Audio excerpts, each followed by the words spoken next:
because as you have seen, I am from a small place like Tirupati, where a chartered accountant 80% work they will have only taxation.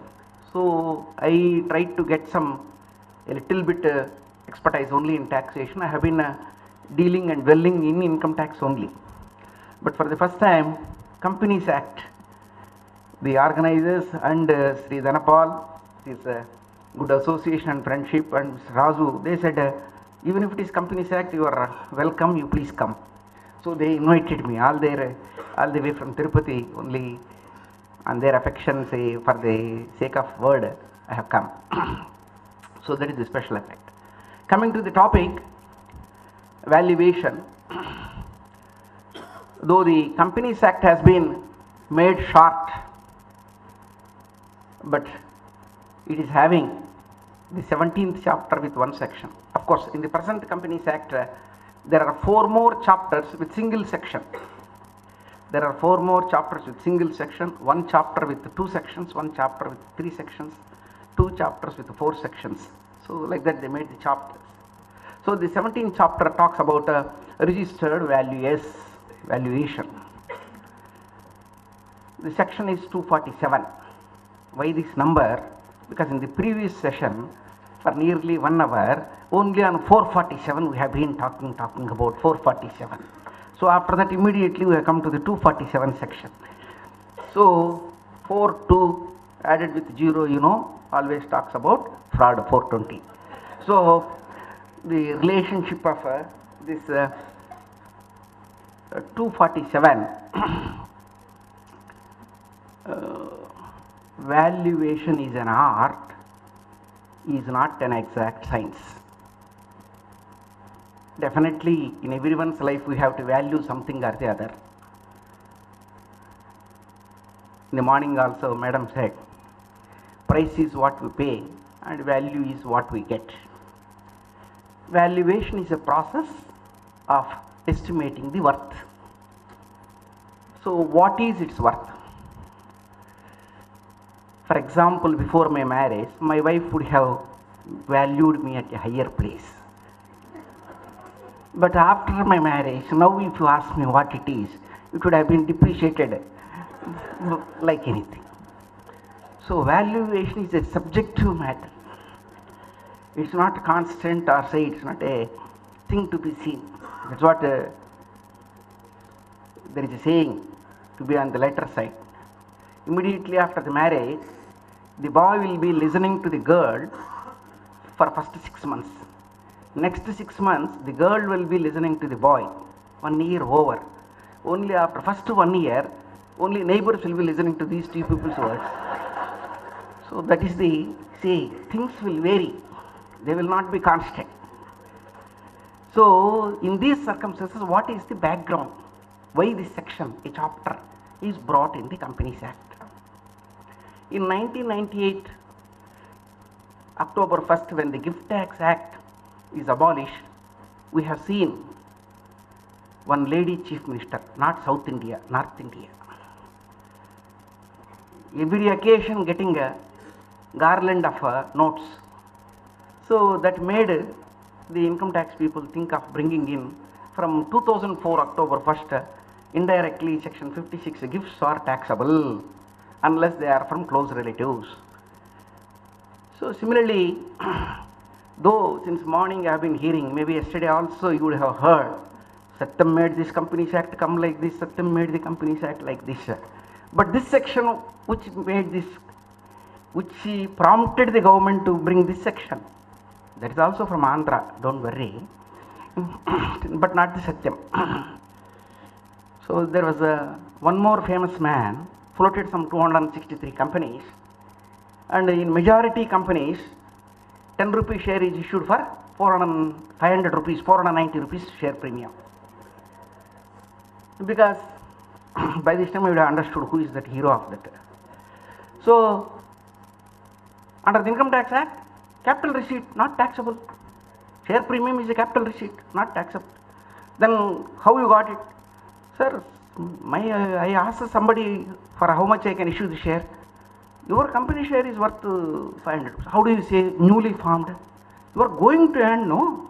that much future money income, discounted cash flow method, have it, find it, I will give the certificate. One auditor gave the certificate, not one auditor, famous, three auditors, my friend is saying, three auditors also confirmed it. So, this is the background, please. This happened 4 years back, 5 years back. This is the background which brought this section. So, when somebody is giving the certificate, somebody is receiving it, no one is responsible for all this. Somebody is becoming rich. At whose cost? What are the repercussions? So, in the Income Tax Act, the word fair market value is there since a long time. Section 222, capital B, 222, capital B definition. Fair market value, the value that you can fetch in the market by sale. In spite of that, because this is a capital receipt not taxable, then 2012 Finance Act, income tax people woke up after coming to know of so many crores of lakhs of crores of money in many companies' hands was received as share premium. Some companies, after floating 263 companies, what will happen? One company gives its shares to other company. So closely held companies were started receiving shares as gifts also, not taxable, capital receipt. Where is the question? So no income tax, no Companies Act violation, nothing else. Everything recorded, all, as you say, since morning somebody washing. So this is also money laundering, washing is fully done. So then the government woke up, at least for the income tax sake, section 56 to 7A, 7B sections were brought in, wherein they have said, if a closely held company receives the shares, it is income. If a person receives shares for no consideration, gift, for a consideration which is far less than the fair market value, that shall be the income of that person. Then what is the fair market value? See, the fair market value word is used in the Income Tax Act also 4 or 5 places, but they are not able to.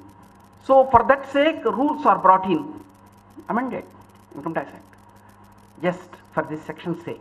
For the sake of section 56, Rule 11 and Rule 11 UA newly introduced in the Income Tax Act 2012. So Rule 11 UA says, for the limited purpose of movable property, book value or the value which it can fetch. If it is for shares and securities, book value, because they are unquoted. Jewelry, other things, what is the market value? Okay. The word registered value is also there in the Income Tax Act for the past 40 years. Now we are talking about the Companies Act new section. In the Income Tax Act, there is a word registered valuer, a valuation officer. 50C. Even if an immovable property, if a person is purchasing and the assessing officer feels that the assessee consideration what he has given is less than the fair market value, then the sub-registrar's value, the difference between the sub-registrar's value and the consideration which is paid less, he can treat it as income. In case the assessee objects it, it is the duty of the assessing officer to refer it to the valuation officer. This is there in 50C section. So, for immovable property, what is fair market value, how to arrive it is different in the Income Tax Act. For a movable property, especially shares and security, it is different.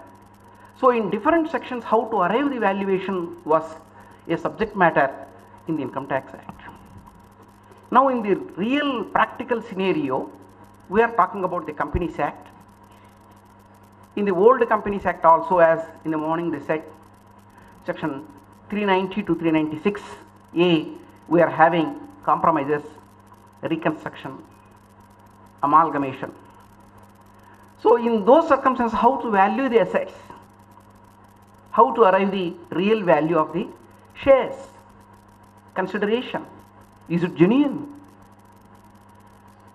Now in the new Companies Act also, we are having sections 230 to 240, compromise, arrangement, merger, demerger, since morning you have seen. So in these circumstances, for the tribunal, a report has to be filed, yes, it is the correct value. Then how to arrive the value? For that sake only, immediately they have put the chapter 230 to 240 is the chapter of arrangement, merger, demerger, all these things, compromise. So 247 they brought this section. So single section, single chapter, and rules are framed. So the importance for the people who are sitting here is we all can become the registered valuers. So the central government will frame the rules such that who are the valuers, who are the registered valuers. So the company has to refer the matter to the registered valuer. So when it has to refer, in which circumstances, because there are several circumstances. In this new Companies Act itself, there are 10 different circumstances in which my friend, colleague Raju is going to deal with those circumstances. So in 10 different circumstances they have to refer. So purposes are different, maybe new issue of shares, there is a further issue of shares, maybe compromise, maybe purchasing the minority shareholders' rights, maybe amalgamation, maybe demerger, merger. So in all these different circumstances, purpose will be different.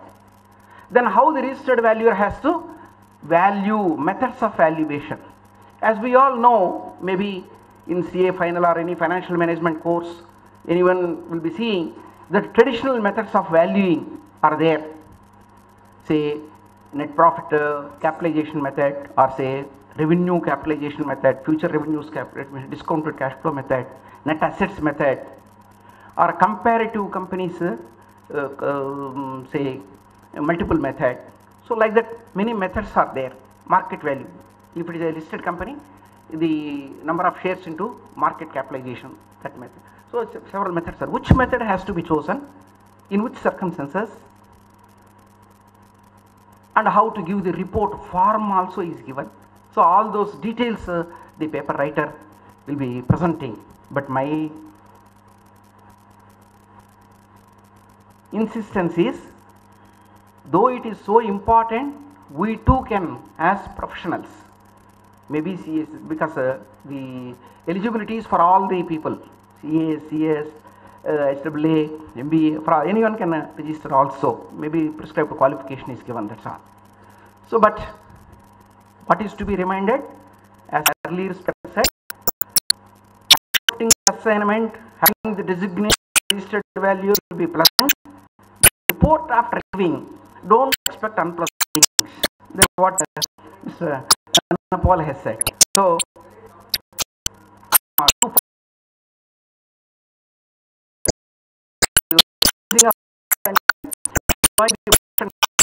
there, but very good. You are valuing not only and you have to every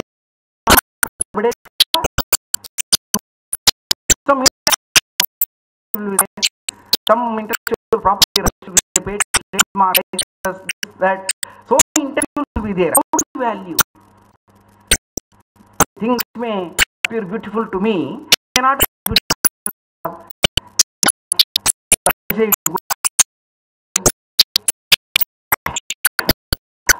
No, but like